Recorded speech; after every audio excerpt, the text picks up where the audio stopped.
Il était une fois, dans un lointain pays d'Orient, un charpentier nommé Ali Baba, qui vivait pauvrement avec son épouse. Ali Baba allait souvent dans la forêt avec son âne pour y couper du bois et le revendre en ville. Un jour qu'il était allé chercher du bois dans la forêt comme à l'ordinaire, il entendit un bruit de galop. C'était un groupe de cavaliers qui se dirigeait tout droit vers lui. Et les hommes n'avaient rien d'aimable. Ce sont certainement des voleurs. Je ferais mieux de me cacher. Ali Baba cacha son âne derrière les buissons et grimpa à un arbre. Les hommes arrivèrent et s'arrêtèrent juste sous l'arbre.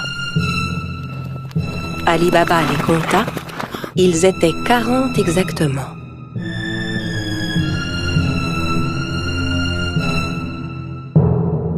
Les hommes déchargèrent les lourds sacs que portaient leurs chevaux. Et Ali Baba comprit alors que ces hommes étaient bien des voleurs. Le chef de la bande se dirigea vers un énorme rocher devant lequel il se mit à crier. « Sésame, ouvre-toi !» Soudain, il se passa une chose incroyable. Le gros rocher glissa sur le côté comme une porte coulissante, laissant apparaître une grotte. Les voleurs entrèrent un par un en portant leurs gros sacs. Quand le dernier fut entré, la porte se referma automatiquement. Ali Baba était médusé par ce qu'il voyait. Au bout de quelques instants, le rocher s'ouvrit à nouveau et les voleurs ressortirent de la grotte. Quand le dernier fut dehors, le chef se tourna vers la porte et ordonna « Sésame, ferme-toi !»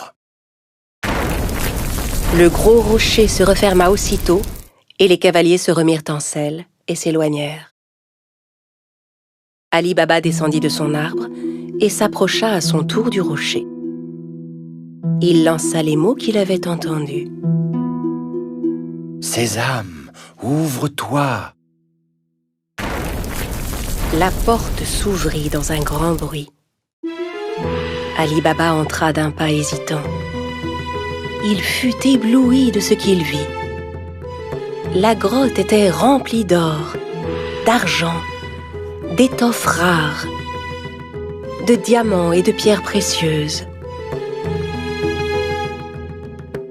Il regarda autour de lui, ramassa 3 sacs et sortit de la grotte. Puis il se retourna vers le rocher et lui adressa les mêmes mots que le chef des voleurs. « Sésame, ferme-toi !» Il chargea les sacs sur le dos de son âne et rentra chez lui. Arrivé à la maison, il montra les sacs à sa femme. Elle n'en croyait pas ses yeux et pensa qu'Ali Baba avait volé les sacs. « Où as-tu trouvé tout cet or ?» Ali Baba lui raconta alors tout ce qui s'était passé. Elle était si heureuse. Ils se mirent ensemble à vider les sacs. « Aide-moi à compter ça. Je veux savoir combien d'or nous avons. » « Non, creusons plutôt un trou pour y enterrer cet or. » « Va creuser le trou, j'irai demander une tasse à mesurer à ton frère Cassim. » Cassim, le frère d'Ali Baba, était un riche marchand, mais c'était un homme très cupide. Il n'avait jamais aidé Ali Baba, qui mit sa femme en garde. « Très bien, mais ne lui parle surtout pas de l'or. Personne ne doit savoir. » La femme se rendit chez Cassim pour lui emprunter une tasse à mesurer. Sachant qu'ils étaient très pauvres, Cassim lui demanda « Que veux-tu faire de cette tasse? Tu n'as pas d'argent à mesurer ?» La femme inventa alors un mensonge. Bien sûr, Cassim n'en crut pas un mot. Il mit discrètement un peu de miel sous la tasse avant de la confier à l'épouse d'Ali Baba. La femme rentra chez elle avec la tasse et commença à mesurer l'or. Puis quand ils eurent compté tout leur or, Ali Baba alla l'enterrer dans un grand trou. Quand tout l'or fut bien enterré, la femme d'Ali Baba rapporta la tasse chez son beau-frère. Elle n'avait pas remarqué que de l'or était resté collé sous la tasse. Quand Cassim reprit la tasse, il vérifia aussitôt dessous. En voyant que de l'or y était collé, il fut stupéfait.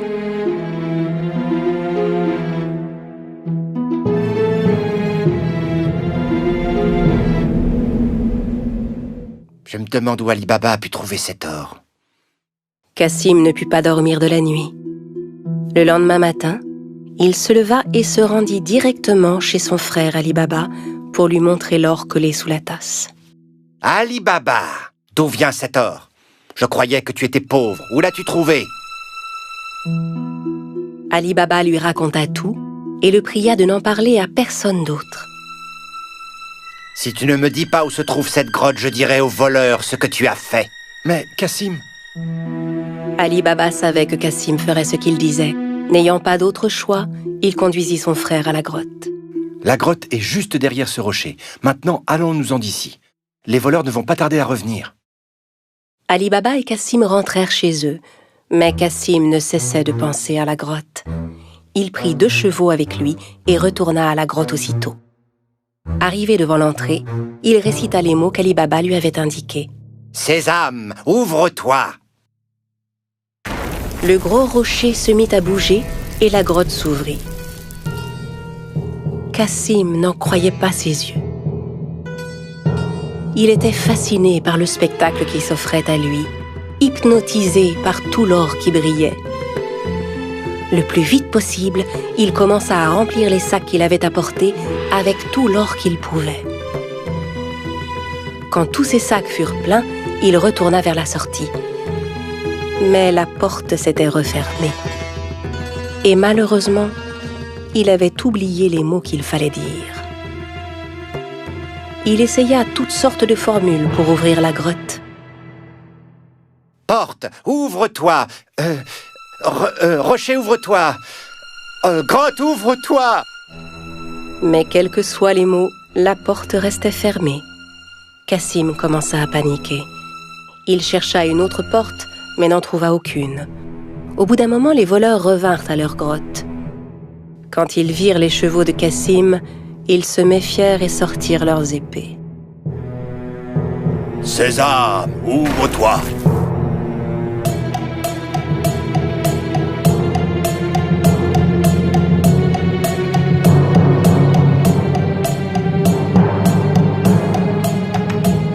En entrant dans la grotte, les voleurs s'emparèrent de Cassim et le punirent sur le champ.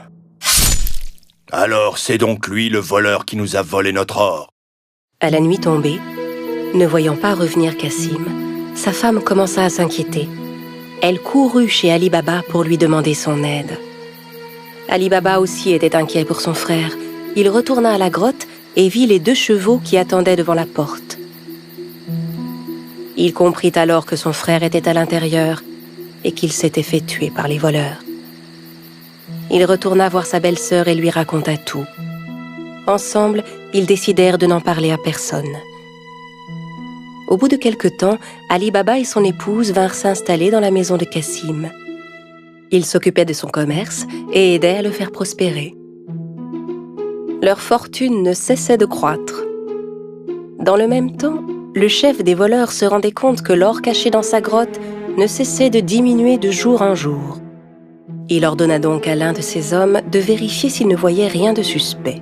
« Va en ville, cherche s'il n'y a pas quelqu'un qui serait devenu soudainement riche et dépensier depuis quelque temps. » En se promenant dans les rues du marché, l'homme vit Ali Baba qui payait ses achats avec de l'or. Il le suivit jusque chez lui. Quand Ali Baba entra dans la maison, le voleur marqua sa porte. À la nuit tombée, la femme de Cassim sortit pour donner de l'eau fraîche aux animaux. C'est alors qu'elle remarqua la marque qui était sur sa porte. Elle comprit que la marque n'annonçait rien de bon. Elle prit un pot de peinture et marqua toutes les portes du voisinage. Au petit matin, les 40 voleurs arrivèrent pour retrouver la maison d'Ali Baba. Incapable de distinguer la maison parmi toutes celles qui portaient des marques, Ils furent contraints de repartir. Mais le chef était bien décidé à retrouver Ali Baba. Il se déguisa et alla rôder du côté du marché. Il finit par retrouver Ali Baba et le suivit jusque chez lui. Quand il frappa à la porte, Ali Baba vint lui ouvrir. « J'ai fait un long voyage.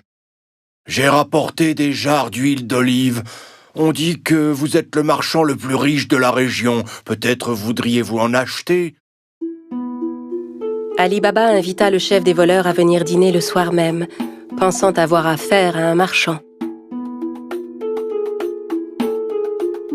Le voleur apporta avec lui 40 jarres d'huile d'olive chez Ali Baba. Ali Baba avait demandé à ses servants de préparer un bon dîner pour son hôte. Ali Baba proposa à son invité de passer la nuit chez lui, ce que, bien sûr, il accepta sans hésiter. Tandis qu'Ali Baba et le voleur étaient attablés pour dîner, la femme de Cassim voulut s'approcher des jarres d'huile d'olive pour voir. C'est alors qu'elle entendit des bruits étranges. « On sort maintenant ?»« Non, pas encore. » En entendant que c'étaient les voleurs qui étaient dans les jarres et non pas l'huile, elle comprit que c'était un piège. Elle alla aussitôt à la cuisine pour faire bouillir de l'huile. Puis elle revint verser de l'huile bouillante dans chacune des jarres. Les voleurs ébouillantés s'efforçaient de garder le silence.